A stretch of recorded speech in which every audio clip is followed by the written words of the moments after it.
Okay, welcome back. So now we're going to briefly go over the strategy for answering the vocabulary question type.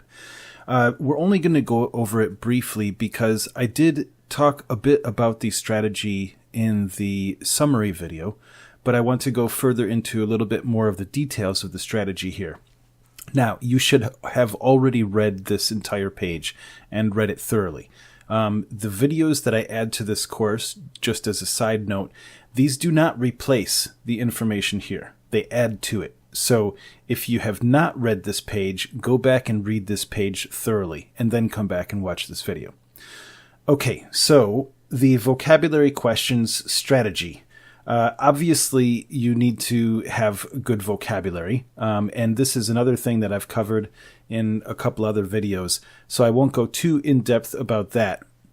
But as you probably already know right now, if you do want to expand your vocabulary, you can use the TOEFL vocabulary database, and that will give you a great resource of words that you should know if you're going to be taking the TOEFL exam, because those are the 5,000 most commonly used words in the English language, plus a lot of extra ones which are TOEFL vocabulary, which are functional TOEFL vocabulary words. Those are words that you will need to know to be able to read the directions on the exam.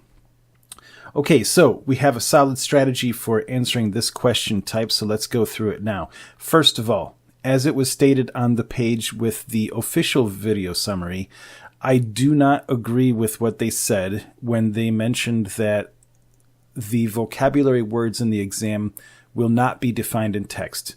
Some of them will be like that. Some of them will be words which are not defined within the context of the passage, and those are words which should be fairly easy for you to define or to find the answer for, because they are words that you should know. But there are indeed words in the vocabulary question types on the exam, which are the type that are defined within the context of a passage. So just to reiterate, I do not agree with what they said in the official video about that particular aspect of this question type. So the first part of this strategy is that you need to notice the word in the question stem. We'll go back to the examples. First of all, you see immediately what the word, or here the phrase, because sometimes it can be a phrase, you see immediately what it is because it's highlighted. In all the question stems, they are highlighted.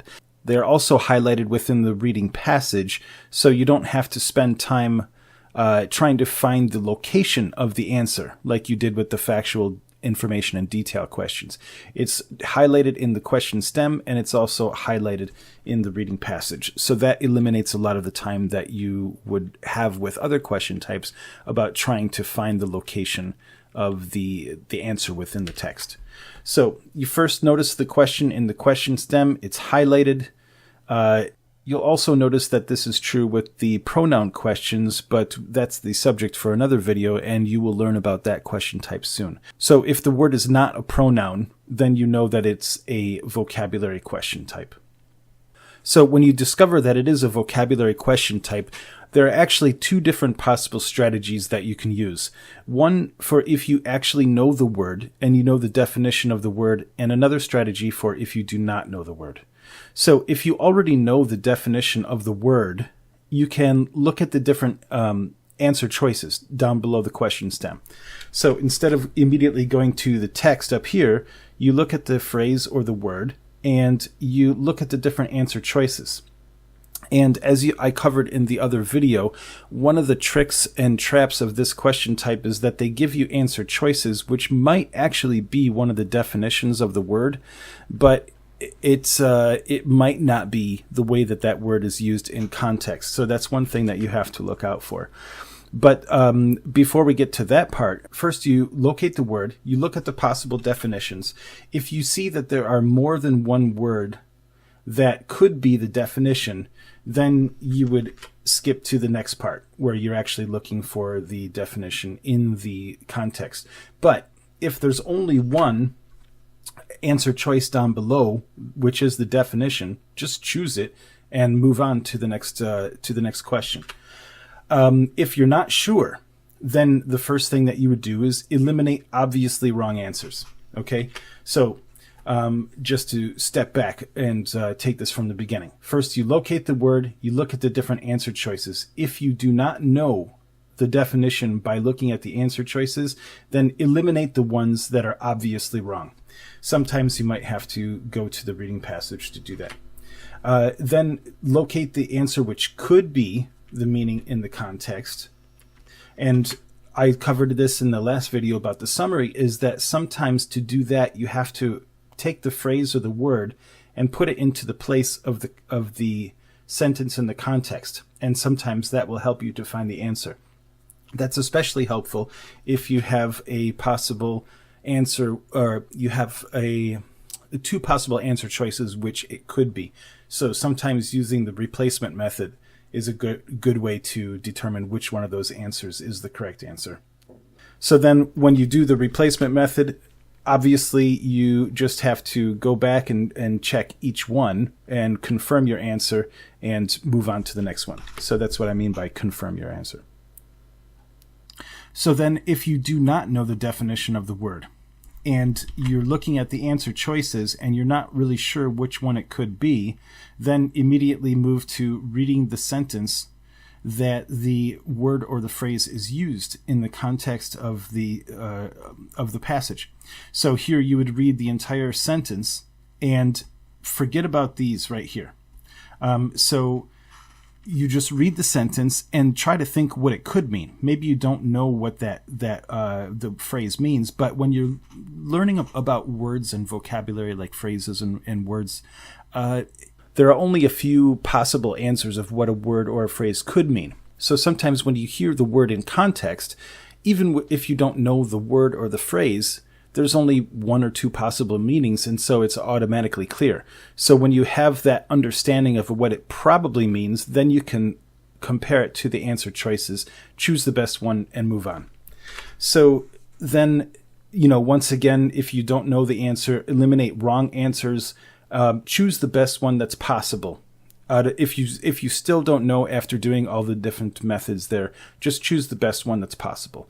Because you don't want to spend a lot of time trying to figure these out. And this vocabulary question and the pronoun questions are the ones that should take you the least amount of time.